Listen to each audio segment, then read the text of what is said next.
As promised, we have delivered yet again, Paul, by saying we'd be back today, and we are. That's right. Promise made, promise kept. Mm-hmm. All right, see you guys tomorrow. But first, a message from our sponsor. Today's podcast is brought to you by our friends over at Paris. Did you know that Active Directory is exploited in 9 out of 10 cyber attacks? Once cyber criminals control your Active Directory, it is game over. With access to Active Directory, attackers can gain control of your entire network, and if AD goes down, business comes to a halt. And it's not just on-premises Active Directory that's under attack. Cyber criminals are targeting Azure Active Directory too. Attackers can gain entry in the cloud and move to on-premises identity systems or vice versa. To keep threat actors out, you need to find and fix Active Directory security gaps. Meet Purple Knight, your ally in defending against adversaries trying to breach your hybrid Active Directory environment. Purple Knight is a free Active Directory security assessment tool built by Paris identity experts. With Purple Knight, you can spot Active Directory vulnerabilities before attackers do.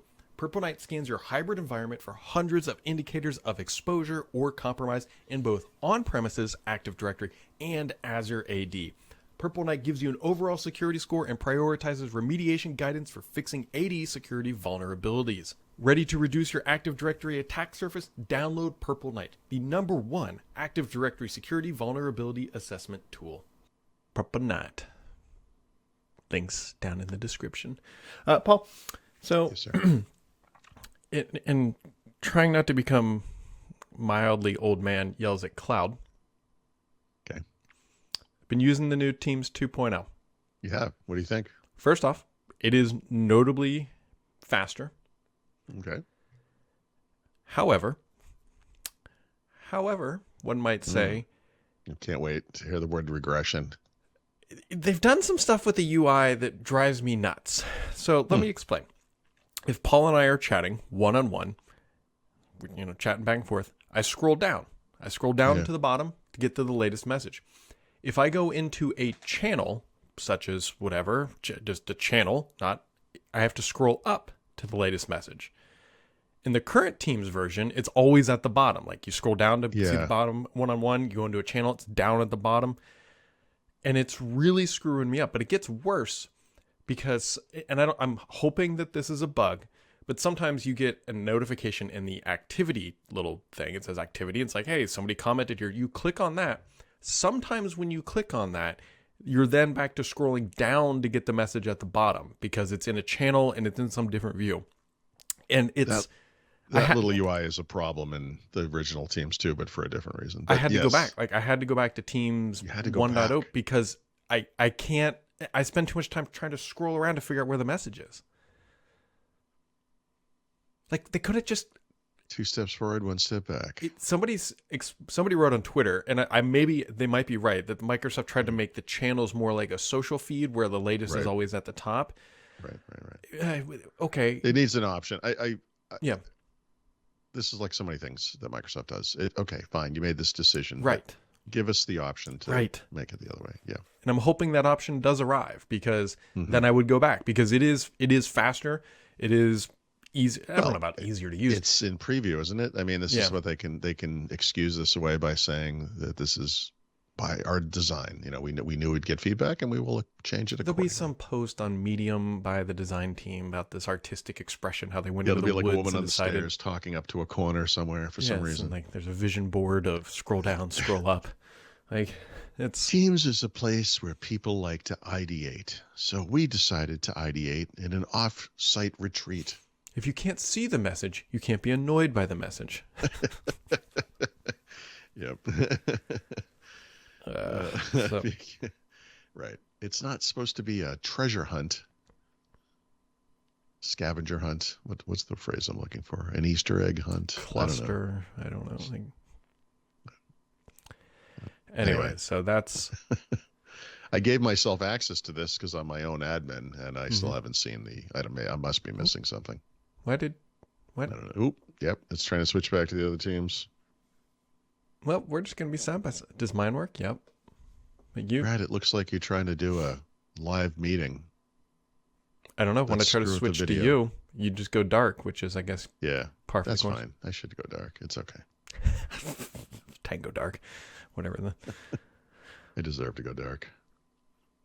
Google has upgraded its Bard model with a more capable model. This one can spell the word star.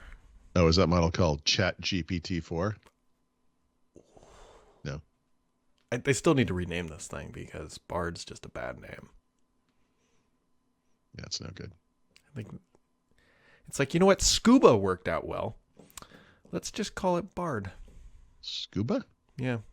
Self-contained underwater breathing apparatus. That acronym became big. Jeez, okay. Right, all right. Sorry. It was a reach. It was a reach. I fully... Here's a fun one to look up someday. You might even know this one off the top of your head. I didn't. ISO file, right? So ISO must mean something. International Standards Organization? You would think. That's not what it means. Dang. Let me see if I can find this. I actually looked it up. It's probably something like is on. No. This is the actual output of the acronym. Identical storage image of optical media. Wow. I know. And then you hear that and you're like, oh, yeah, all right. I don't. It's not like I heard that and said, oh yeah, now I remember that. I'm not sure I ever saw that, but. Just reminds me, and I'm sure I've shared the story before, but I will share it again because it's my favorite. My favorite spelling error of all time. This was back in the late 90s. My dad, for Christmas, I think, bought me and my brothers a CD burner. Like, this was a 2X CD burner. Yeah. And you couldn't use it with Maxter hard drives for whatever reasons. Sure. But, actually, I do know the reasons. It doesn't matter. It's for the connection interface. It said SCSI or die instead of IDE. Oh, that's awesome. SCSI or die is a good t-shirt, by the way. The first time I heard the word SCSI, I was in an Apple dealership in Dedham, Massachusetts in the very late 1980s. Mm-hmm. Yes. And I was trying to choose between an Apple II GS, which I ended up buying, and a Mac, I don't know, SE or something. Can you hear the train? I cannot hear the train. Mm-hmm. Oh, that's too bad. It's gone by. So let me just enjoy that silently for 30 seconds. No, so anyway, the salesperson said that it, I don't remember which one, but it had a SCSI hard drive. And I said, a SCSI hard drive? I said, surely you have something better than that. Like a SCSI, It's a child, Brad. Give me, I never heard it before. For people who aren't aware, Paul lives near the train tracks and probably under the power lines, which would explain a lot. But he loves... Yes. Oh, the train is the best, Brad. It's right there. How does your wife feel about this? How often does it go by? She enjoys how much I enjoy it. Yeah, okay. We went over there. I didn't tell you this. So there's a bunch of little nerdy guys who hang out at the train. There's a former train station there. It's just freight rail. And they've done it up really nice. It's pretty. And it's a train spotting place. So like little nerdy Dungeons and Dragons type kids hang out there, and they got the cameras on tripods and stuff, and they're taking pictures of the trains, Every day there's people over there.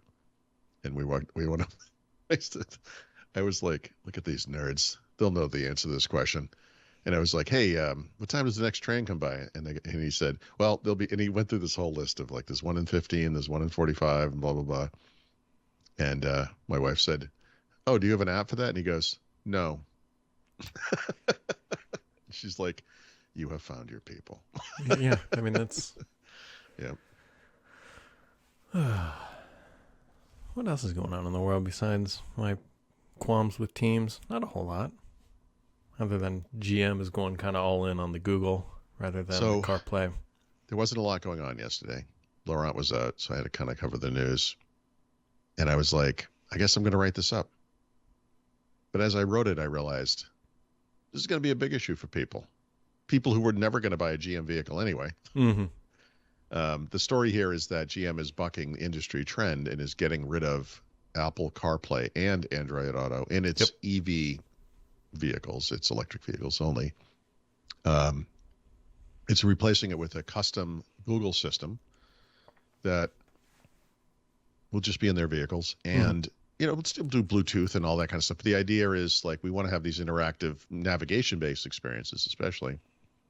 We don't want people fiddling with phones. And there's no reason for that. But you can plug it. You can plug it in if you want. You can Bluetooth it in. You can do your music. You can do your app, whatever it is. And man, do people not like this? It's like, well, that's the last chance I was ever going to buy a GM vehicle. And it's like, you probably weren't anyway. Yeah, I mean, that's. But here's my theory on this one. I actually think that this might be based largely on the notion that GM vehicles often end up in rental fleets. And rather than having people sit there with their stupid phone, you ever rent a car and there's like 80 iPhones in it? Literally last week. Yeah. You know what I'm saying? Yeah. So just skip that. Just skip it. It's got Google Maps. It's got, So I'll be on GM side on this with a massive caveat. Massive caveat. Mm-hmm. So my Tesla does not have Apple CarPlay. Right. And I'm sure when you first got it, you were like, this is going to be interesting. Will this work? And I think what you're about to say is it's perfectly fine. So exactly. with the major there's a couple caveats to that though. Yeah. The thing that I think most people probably will miss, and this works on a Tesla, and I don't know if it would work on the GM. What I can do on my phone is I can go on Google Maps, I can type in an address where it's nice and easy, and I hit share to my car. And then it's all in the navigation right away. Mm-hmm. So if that experience works on this GM, then it's probably fine. Yep. I think it's going to be fine anyway. I wrote this thinking to myself, I have no problem with this. I'm not actually, I feel like car makers had really crappy in-car infotainment systems, right? So they ceded control of this to Apple and Google, which at the time made sense. Everyone had a phone, but everyone still has a phone.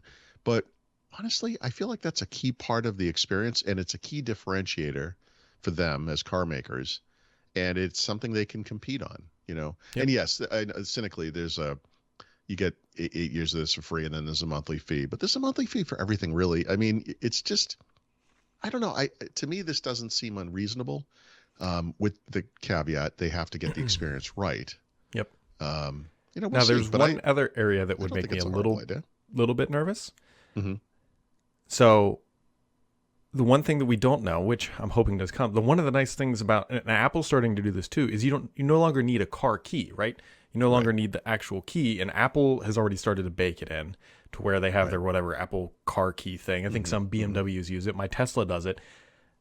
Does Google have a similar thing where you can just use your phone? Yeah, they do. It's not as far along. Just like everything Apple to Google. Like, does Google have the digital driver's license thing? Yeah, of course they do. Do they have Yeah, of course they do. But is it as far-reaching as Apple? No, and that's the way it's always going to be. I suspect, like you must have a Tesla app that you use, right, to unlock your car, something like that. So GM will do that and does do that, I assume, today anyway. And I think this stuff's all just gonna. Yeah. This is a weird thing to freak out over.